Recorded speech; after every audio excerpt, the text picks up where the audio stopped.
ಸರ್ವಪಕ್ಷ ಸಭೆ ಕರೆಯುವ ಸಮಯ ಕೈಮೀರಿದೆ. ಇಂಧನ ಗ್ಯಾಸ್ ಸಮಸ್ಯೆ ಆರಂಭವಷ್ಟೇ ಅಂತ ರಾಹುಲ್ ಗಾಂಧಿ ಹೇಳ್ತಾ ಇದ್ದಾರೆ. ಸಮಸ್ಯೆ ಬಗೆಹರಿಸಲು ಪ್ರಧಾನಿ ಮೋದಿಯಿಂದ ಅಸಾಧ್ಯ. ಮೋದಿ ಅಮೆರಿಕ ಹೇಳಿದಂತೆ ಕೇಳ್ತಾರೆ, ಹಾಗೆ ನಡೆದುಕೊಳ್ತಾರೆ.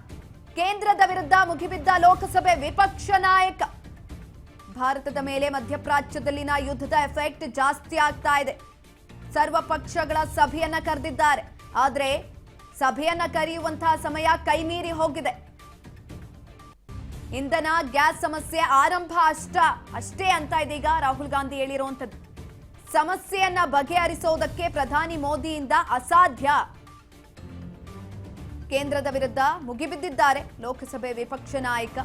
ಇದೀಗ ಒಂದ್ ಕಡೆನಲ್ಲಿ ಸರ್ವಪಕ್ಷಗಳ ಸಭೆಯನ್ನ ಪ್ರಧಾನಿ ನರೇಂದ್ರ ಮೋದಿ ಅವರು ಕರೆದಿದ್ರೆ, ಇನ್ನೊಂದು ಕಡೆನಲ್ಲಿ ಸರ್ವಪಕ್ಷ ಸಭೆಯನ್ನ ಕರೆಯೋದಕ್ಕೆ ಸಮಯ ಕೈಮೀರಿ ಹೋಗಿದೆ ಅಂತ ರಾಹುಲ್ ಗಾಂಧಿ ಹೇಳ್ತಾ ಇರುವಂತದ್ದು. मैं तो वहाँ नहीं हूँगा क्योंकि मेरा तो केरला में प्रोग्राम है। देखिए, ठीक है, ऑल पार्टी मीटिंग बुलाई है, डिबेट होना चाहिए, बट आपने स्ट्रक्चरल गलती कर दी है। आपने पूरा ढांचा उड़ा दिया है। ठीक है, अब उसको आप ठीक नहीं कर सकते हैं। उसको ठीक करने में बहुत टाइम लगेगा और प्राइम मिनिस्टर मोदी तो कर ही नहीं सकते।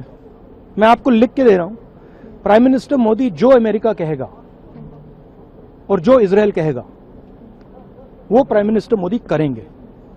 वो हिंदुस्तान के इंटरेस्ट में काम नहीं करेंगे, किसानों के इंटरेस्ट में काम नहीं करेंगे। वो जो अमेरिका और जो इजराइल कहेगा वो करेंगे। आप देख लेना। नहीं, अब मैं तो वहां नहीं हूँगा क्योंकि मेरा तो केरला में प्रोग्राम है। देखिए, ठीक है, ऑल पार्टी मीटिंग बुलाई है, डिबेट होना चाहिए, बट आपने स्ट्रक्चरल गलती कर दी है। आपने पूरा ढांचा उड़ा दिया है। ठीक है, अब उसको आप ठीक नहीं कर सकते हैं। उसको ठीक करने में बहुत टाइम लगेगा और प्राइम मिनिस्टर मोदी तो कर ही नहीं सकते।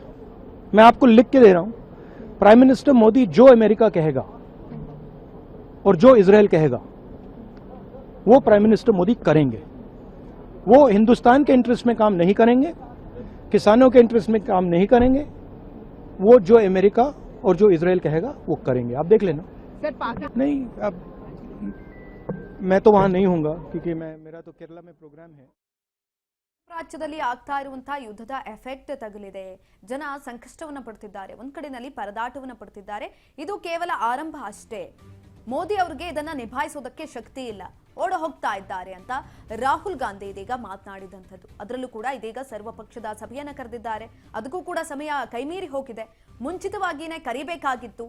ಇಂಧನದ ಅಭಾವ ಉಂಟಾಗಿದೆ, ಗ್ಯಾಸ್ ಸಮಸ್ಯೆ ಉಂಟಾಗಿದೆ, ಜನರು ಪರದಾಟವನ್ನ ನಡೆಸ್ತಾ ಇದ್ದಾರೆ. ಅವ್ರಿಗೆ ಏನ್ ಮಾಡ್ಬೇಕು ಅಂತ ಗೊತ್ತಾಗ್ತಾ ಇಲ್ಲ. ಎಲ್ಲೋ ಒಂದ್ ಕಡೆ ಮೋದಿ ಅವರು ಮೌನವನ್ನ ವಹಿಸಿದ್ದಾರೆ.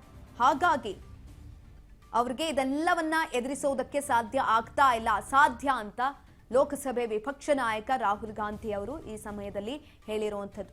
ಯುದ್ಧದ ಎಫೆಕ್ಟ್ ಎಲ್ಲಾ ಕಡೆನೂ ಕೂಡ ತಗುಲಿದೆ. ಇಂಧನ ಗ್ಯಾಸ್ ಸಮಸ್ಯೆ ಇದು ಕೇವಲ ಆರಂಭ ಅಷ್ಟೇ. ಇದನ್ನ ಹೊರತುಪಡಿಸಿ ಬೇರೆ ಬೇರೆ ಸಮಸ್ಯೆಗಳು ಉದ್ಭವ ಆಗುತ್ತೆ. ಇದೇ ರೀತಿಯಾಗಿ ಮಧ್ಯಪ್ರಾಚ್ಯದಲ್ಲಿ ಏನಾದರೂ ಯುದ್ಧ ಮುಂದುವರೆದ್ರೆ, ಹಾಗಾಗಿ ಮೋದಿ ಅವರು ಈ ಒಂದು ವಿಚಾರಕ್ಕೆ ಸಂಬಂಧಪಟ್ಟಂತೆ ಕರೆಕ್ಟ್ ಆದಂತ ನಿಲುವನ್ನ ತೆಗೆದುಕೊಳ್ಬೇಕಾಗಿತ್ತು. ಆದ್ರೆ ತೆಗೆದುಕೊಂಡಿಲ್ಲ. ಅವ್ರಿಗೆ ಇದೆಲ್ಲೋ ಒಂದ್ ಕಡೆ ಅಸಾಧ್ಯ ಅಂತ ಕಾಣಿಸುತ್ತೆ. ಇದೆಲ್ಲದರಿಂದ ಓಡಿ ಹೋಗ್ತಾ ಇದ್ದಾರೆ ಪ್ರಧಾನಿ ನರೇಂದ್ರ ಮೋದಿ ಅವರು. ಈಗ ಬಂದು ಸರ್ವಪಕ್ಷದ ಸಭೆಯನ್ನ ಕರೆದಿದ್ದಾರೆ. ಆದ್ರೆ ಸಭೆಯನ್ನ ಕರೆಯುವಂತಹ ಸಮಯ ಕೈಮೀರಿ ಹೋಗಿದೆ ಅಂತ ಇದೀಗ ರಾಹುಲ್ ಗಾಂಧಿ ಅವರು ಹೇಳಿಕೆಯನ್ನ ಕೊಟ್ಟಿದ್ದಂಥದ್ದು.